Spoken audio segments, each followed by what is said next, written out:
পরপর 4টি green candle তৈরি করার পর 28শে জুন একটি রেড ক্যান্ডেল তৈরি করেছে। আর আমি লাস্ট কয়েকটি ভিডিওতে বলেছিলাম যে আমাদের এখন ব্রেক করা উচিত, নিফটি একটা সুইং তৈরি না করা পর্যন্ত আমাদের ওয়েট করা উচিত। আর এই ক্যান্ডেলটি সেটাই ইশারা করছে। তবে কনফার্ম নয় নিফটি এখান থেকে নিচে আসবে, আবার কনফার্ম নয় যে নিফটি এখান থেকেই উপরে যাবে।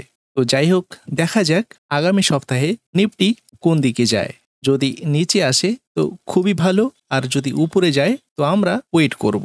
তো নমস্কার, আমি মুকেশ, আবার একটি নতুন ভিডিওতে আপনাকে স্বাগত।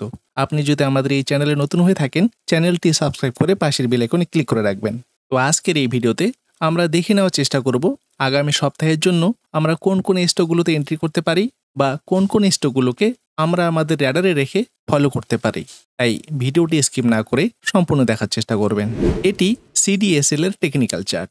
এখানে টাইম ফ্রেম ডেইলি। স্টকটি এখানে পর 2 দিন স্টকেস্টিক 20 লেভেলের নিচে দুটো লাইনে ক্লোজিং দিয়েছিল, কিন্তু তারপর 3 দিন ধরে একই রকম ক্যান্ডেল তৈরি করার পর এখানে 28 তারিখ স্টকটি 18% উপরে চলে গেছে। যদিও আমাদের এই স্টকের টার্গেট ছিল অনলি 5%। আর এটি 2 লাখ টাকার পোর্টফোলিও, যেখানে এখনো পর্যন্ত রিয়েলাইজড গেইন 13,578 টাকা।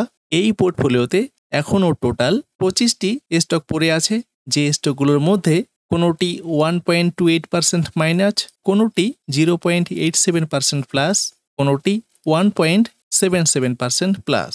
তো এখানে এখনও 93,528 টাকা পড়ে আছে, যে ক্যাপিটাল দিয়ে আমি হয়তো সামনের সপ্তাহে ট্রেড করতে পারি।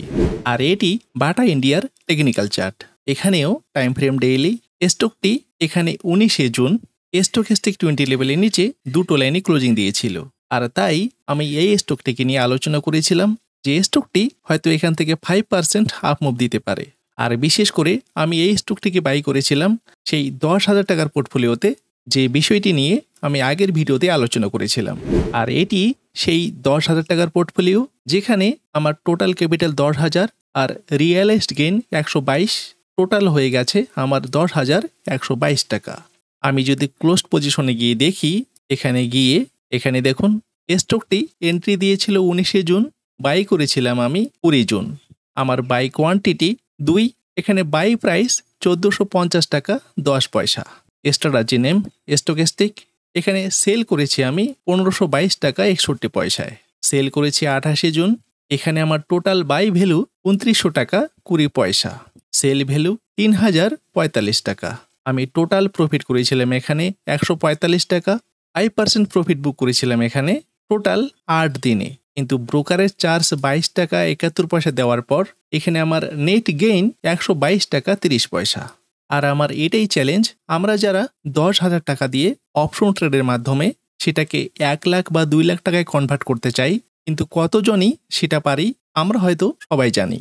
কিন্তু আমরা যদি সেই 10,000 টাকা দিয়ে সুইং ট্রেড করি তো সেটাকে গ্রো করতে পারি কিনা, আমার সেটাই দেখার কথা আছে। এবং যদিও গ্রো করতে পারি, সেটা গ্রো করতে কতদিন সময় লাগে আমরা এখান থেকেই সেটা বুঝতে পারবো। তাই আপনি যদি দেখতে চান যে 10,000 টাকা দিয়েও সুইং ট্রেড করা সম্ভব কিনা আর সেটাকে গ্রো করা যায় কিনা, তাহলে চ্যানেলটি সাবস্ক্রাইব করে পাশের বেল আইকনে ক্লিক করে রাখবেন। তো এখনও আমার এই পোর্টফোলিওতে একটি স্টক পড়েই আছে, যে স্টকটিকে আমি 24শে জুন এন্ট্রি করেছি। এখানে আমার বাই কোয়ান্টিটি 3টি। এখানে আমার বাই ভ্যালু 2980 টাকা 65 পয়সা। অলরেডি 6 দিন হয়ে গেল, কিন্তু এখনও আমার এখানে 7,142 টাকা পড়ে আছে। হয়তো বা সামনের সপ্তাহেই কোনো একটা স্টকে এন্ট্রি করব। তাই কোন স্টকে এন্ট্রি করব এবারে আমরা সেটাই দেখে নেওয়ার চেষ্টা করব। শুধু স্টকেস্টিক 20 লেভেলের নিচে অনেকগুলো স্টক ক্লোজিং দিয়েছে, কিন্তু এখান থেকে অনেকগুলো স্টকই আমরা অলরেডি বাই করে বসে আছি।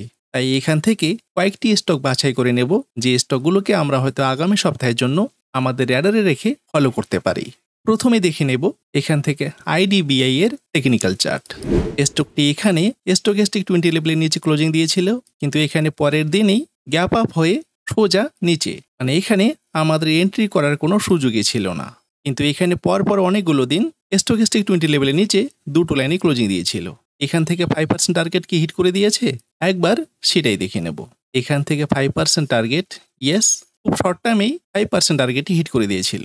এখান থেকে তো আরও সহজে টার্গেটটিকে হিট করে দিয়েছিল। কিন্তু আবার এখানে পর 2 দিন স্টকেস্টিক 20 লেভেলের নিচে দুটো লাইনে ক্লোজিং দিয়েছে, যে স্টকটিকে আমরা আগামীকালকের জন্য ফলো করতেই পারি। তবে এই মুহূর্তে আমরা যদি কোনো একটা স্টকে এন্ট্রি করি তো মানি ম্যানেজমেন্টের বিষয়টি খুব কড়াকড়িভাবেই ফলো করব, কারণ নিফটি এখন আছে উপরে দাঁড়িয়ে, আর সামনের সপ্তাহে যদি নিফটি নিচে আসে তো প্রায় স্টকগুলোই একটু নিচেই আসবে।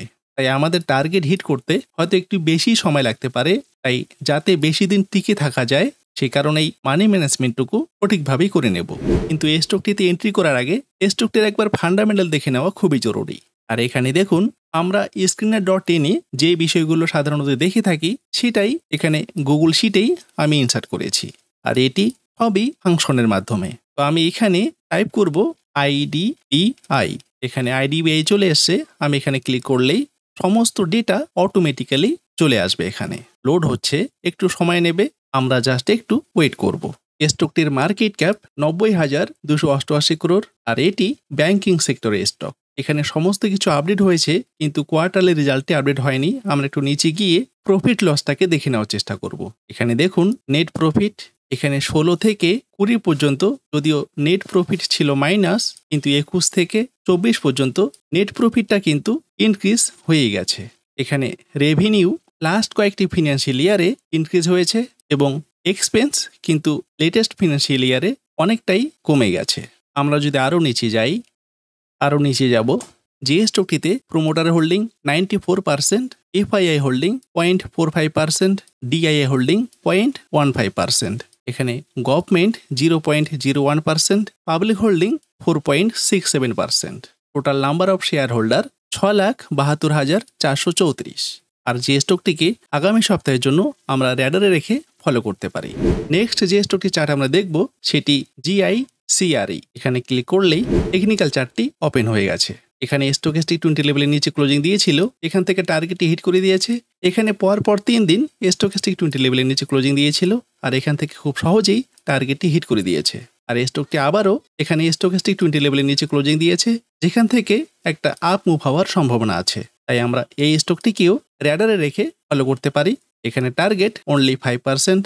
এই স্ট্র্যাটেজিতে কোনো রকম স্টপ লস নেই। এখানে এন্ট্রি করার পর স্টকটি যদি নিচে আসে তো অ্যাভারেজ করব, কিন্তু তারপরেও যদি নিচে আসে তো এখানে কোনো রকম অ্যাভারেজ করব না।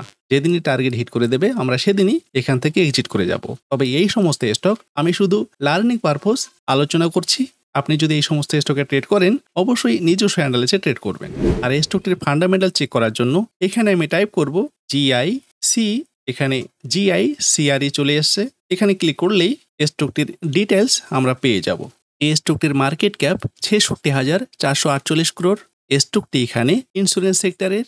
আর আমরা যদি এখানে নিচে যাই, এখানে আগের স্টকটির কোয়ার্টারলি রেজাল্ট দেখতে পাইনি, কিন্তু এই স্টকটির আমরা কোয়ার্টারলি রেজাল্ট দেখতে পাচ্ছি। আর এখানে যদি আমরা নেট প্রফিট দেখতে চাই তো লাস্ট কয়েকটি কোয়ার্টারে এখানে প্রফিট কিন্তু ইনক্রিজ হয়েছে। এখানে লেটেস্ট কোয়ার্টারে 2,580 crore প্রফিট করেছে। আর আমরা যদি শেয়ার হোল্ডিং প্যাটার্ন দেখতে চাই তো নিচে গিয়ে এখানে promoter holding 85%, FII holding 0.87%, DII holding 11%, public এখানে 2.30%। আর যে স্টকটিকে র্যাডারে রেখে আমরা আগামী সপ্তাহের জন্য ফলো করব। Next stock NBCC। স্টকটি এখানে অনেকগুলো দিন স্টকেস্টিক 20 লেভেলের নিচে ক্লোজিং দিয়েছিল, এখান থেকে টার্গেটটি হিট করে দিয়েছিল, এখান থেকেও টার্গেটটি হিট করে দিয়েছিল। কিন্তু এখানে যে স্টকেস্টিক 20 লেভেলের নিচে ক্লোজিং দিয়েছে এই টার্গেটটি এখানে হিট করে দিয়েছে। আর এখানে আবারও স্টকেস্টিক 20 লেভেলের নিচে স্টকটি ক্লোজিং দিয়েছে, যে স্টকটি হয়তো সামনের দিনে এখান থেকে আপ মুভ দিতে পারে। তাই আমরা এই স্টকটিকেও র্যাডারে রেখে ফলো করব। তো টোটাল 3টি স্টকে দেখে নিলাম। আজকের মতো এটুকুই। ভিডিওটি যদি ভালো লাগে লাইক ও শেয়ার করবেন, কমেন্ট বক্সে আপনার মতামত জানাবেন। দেখা হচ্ছে নেক্সট ভিডিওতে। ধন্যবাদ, ভালো থাকবেন।